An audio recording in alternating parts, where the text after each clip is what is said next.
The story starts with a man named David. He was on his way to a wedding, but when he reached his own car, he found out it was locked and he couldn't use it at all. While he was wondering what to do, he noticed a poster for a car rental agency nearby. The weather was getting worse, dark clouds gathering over him, so he decided to go to the agency before the rain started. When he reached the office, he realized he couldn't open the door by himself. He had to wait for the receptionist. The door only opened at the exact second she pressed a button. If David tried even 1 second earlier or later, the door didn't move at all. This felt strange to him, almost like the place had its own rules. Inside, the agency felt unusual, not like a normal office. They asked David to stand on a marked spot and say his name in front of a camera. They told him they had only one car left, a 1994 Saturn SL. What surprised David even more was that they already had some of his photos stored in their system. Then they asked if he needed a GPS. David said he didn't. He had his phone. But they kept insisting over and over. "What if your phone stops working?" they asked. David was confused. "My phone will be fine," he said. But they didn't stop. Finally, just to avoid more talking,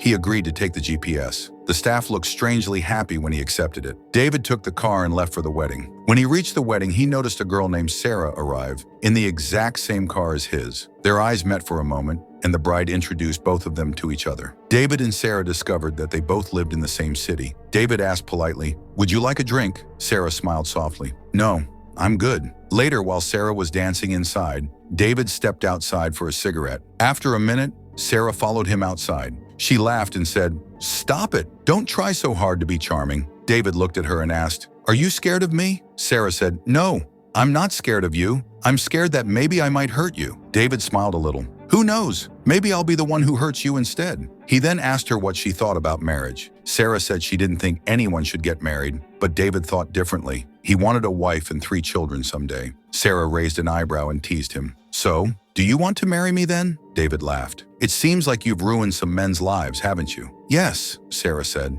"And many men have ruined mine too." Then she asked him to dance, but David said no. "I don't dance," he said. So Sarah went back inside and danced with another guy. David just stood there watching her, feeling something he couldn't explain. Later, when he went to his room alone, he regretted saying no to her. Meanwhile, Sarah was in her own room, and the same guy she danced with was there with her. The next day, David left the place and started driving again. But before he could even decide where to go, his GPS suddenly spoke. "David, would you like to go on a bold and beautiful journey?" David froze. His GPS wasn't supposed to talk like that, yet here it was, speaking to him like a real person. He replied quietly, "Yes, I want to go." The GPS didn't accept it. "Say it again," it said, but this time say it with real feeling. So David repeated the same line, but now with more emotion, almost like he was making a promise. Immediately, the GPS told him to go to Kiki Plaza to eat a cheeseburger. By chance, Sarah was already at that same plaza, eating the exact same cheeseburger. When David walked in, their eyes met again. Sarah got up and joined him at his table. But strangely, both of them sat there silently. They had no idea what to talk about. Finally, Sarah broke the silence. "So, are you going to ask me out or not?" David blinked. "Do you want me to ask you out?" He thought her talk about marriage the night before was just Sarah joking around. Sarah smiled in her usual mysterious way. "Maybe you'll never know." They walked outside together. Suddenly, the rain that had been falling simply stopped. They looked at their cars and realized they had rented the exact same model from the same company. They said goodbye and headed to their cars. But the moment David sat down, his car spoke again. "Go pick up Sarah." At the same time, Sarah's car refused to start, and just like that, their strange journey officially began, both of them sharing one car. After some time, the car stopped in the middle of a thick forest. This was their first stop. Right there in the middle of the trees stood a bright red door, a door where no door should ever be. They opened it and stepped through. Inside, David recognized the place instantly. It was an old lighthouse in Canada, a place he had visited years ago. He said softly, "It's strange, isn't it? Sometimes the most beautiful places make us feel the loneliest." Then he added, "There are places where you climb to the top and look down. You're supposed to feel something about your life, about who you are, about where you're going." Sarah asked gently, "Do you know where your life is going?" David answered honestly, "No." They took in the beautiful view together, then returned to the car. Neither of them understood how any of this was happening. Who would build a door in the middle of a forest, and why? Their next stop appeared soon, but this door was locked. Sarah knocked. The security guard inside opened the door with a smile. He knew her well. This was the back door of Sarah's favorite museum. She had come here many times before. David wandered around and stared at a painting while Sarah spoke quietly. "My mom isn't alive anymore. She died when I was 19. but she and I used to come here every month. The security guard used to let them in secretly after closing time. He had been in love with Sarah's mother. Sarah added, "My dad, he's still alive, but sometimes I wish he wasn't." When they got back into the car, Sarah told David about a road trip she once took with her father. They had gone to watch baseball. Sarah didn't like baseball at all, but her father loved it. She even got sick during the trip, yet she admitted it was still a beautiful memory. David then asked, "So tell me, why are you single?" Sarah answered without hiding anything, "Because I cheat. Even if the person is perfect, I still cheat." David was shocked. She then asked him the same question. David said, "I just haven't found the right person yet." But Sarah didn't believe him. She thought he was lying to her or lying to himself. Their next stop appeared, and the door they saw belonged to David's old high school. David felt nervous before walking in. When he stepped inside, he saw that a musical was happening that very day. His old teacher spoke to him exactly the way they used to when he was 15, as if no time had passed at all. David also saw a girl named Cheryl. She was part of the musical, and David was playing the role of J. Pierpont Finch. He told Sarah quietly, "Today, I'm finally going to tell Cheryl that I love her." But he knew Cheryl loved another guy, someone who didn't treat her well at all.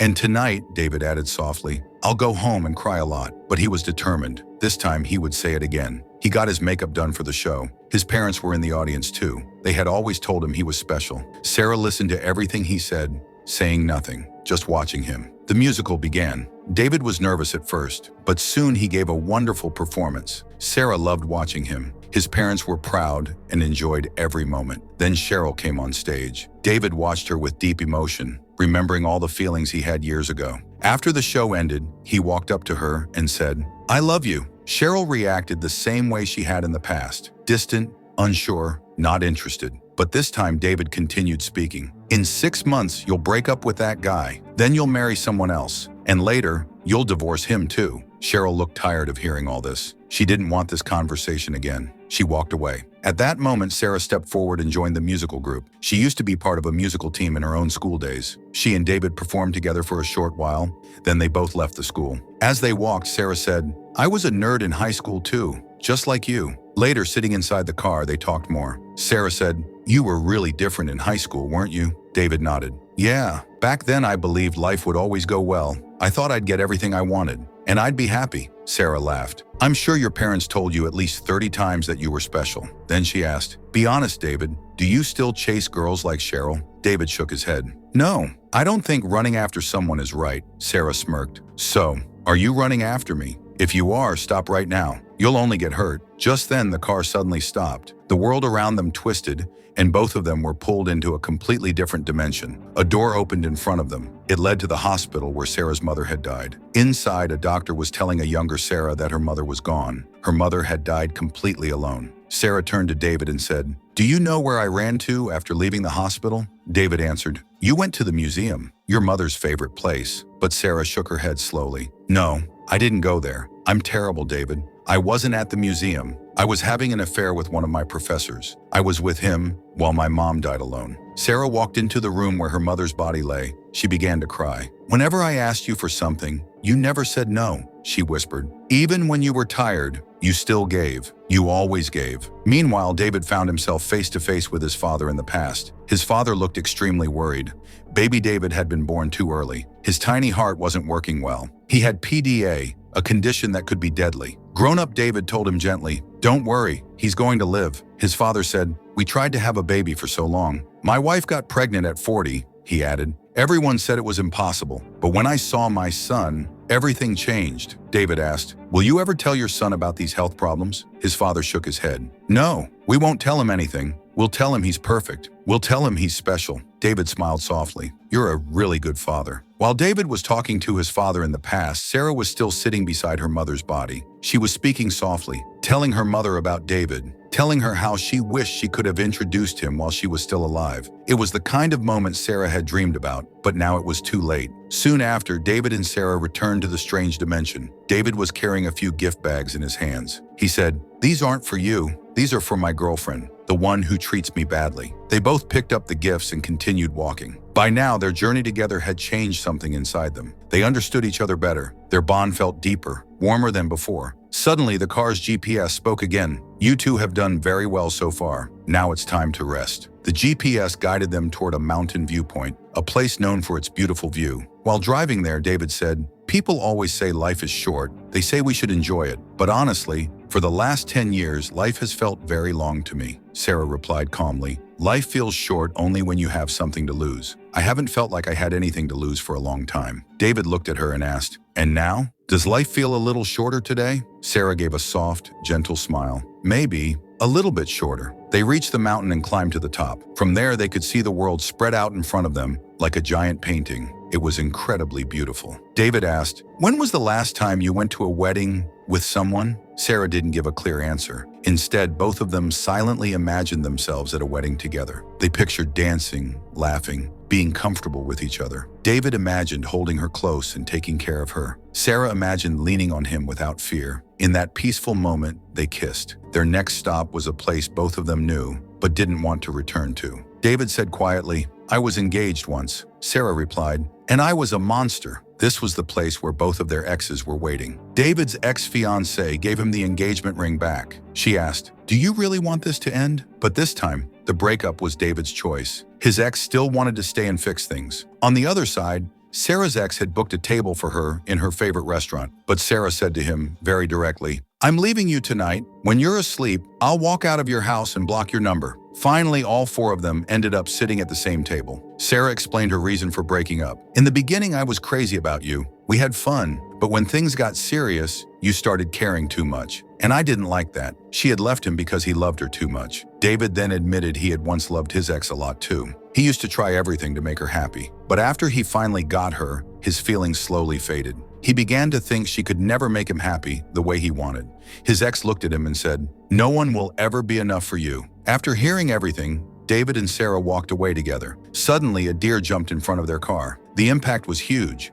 The car flipped over and rolled to the side of the road. Their phones broke, and flames started rising from the car. They crawled out of the wreck and began walking down the road in the cold night air. As they walked, Sarah said, "David, we shouldn't do this. We're both broken in different ways. Before we hurt each other, we should stop." But David didn't agree. He believed love didn't have to end in pain. He wanted to try. He said softly, "I love you." Sarah shook her head. "No, you don't. You don't even know me." David answered gently, "I do know you. I know you're heartbroken about your mother dying alone. I know you cheat so no one gets the chance to hurt you first. I know that when someone loves you too much, you run away. And even after knowing all that, I still love you." Sarah whispered, "Maybe you feel like this today, but what about tomorrow, when you actually have me?" David said, "Yes, I've made mistakes before, but not anymore. I think we can actually build a life together." But Sarah was still scared. She wasn't ready to take that risk. At that exact moment, their crashed car exploded behind them with a huge blast of fire. They spent the night at a small roadside inn, trying to understand everything that was happening between them. The next morning, a mechanic from the car rental company arrived to check on the damaged car. He smiled and said,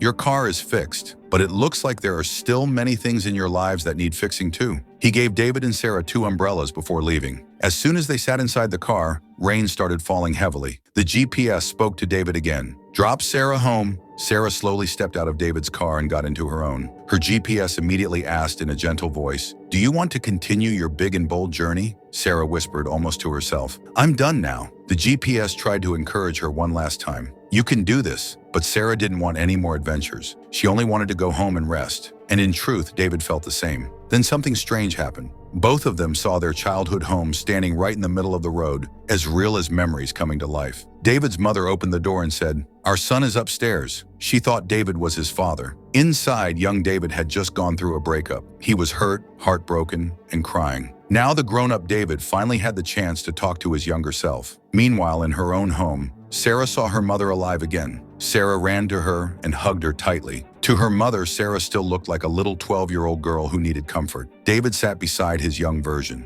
The boy's eyes were red and swollen. He said, "Dad, when Mom went away for a month, I heard you crying in your room too. I wanted to hug you, but I didn't know how." The real David had never spoken about this memory before, but now he could. At the same time, Sarah said to her mother, "Mom, let's pretend I'm grown up for a moment." She told her mother, "I'm terrible with men. I make many mistakes." Her mother didn't judge her. She listened with love. Back with David, he spoke gently to the boy. "The world is confusing and sometimes painful, but your parents try their best to protect you. Then he added softly, "Your mom and dad love you more than you can understand." Sarah looked into her mother's eyes and said, "I'm scared. I don't think I can be a good daughter." Her mother held her close and replied, "Sweetheart, you can be happy. Happiness is something you choose. Choose to be happy and let the good moments in." Later, David and little David played a video game together. When the real David finally stood up to leave, he smiled and said, "Remember this, you're special." After these moments with their pasts, both David and Sarah stepped out of their childhood homes feeling lighter, calmer,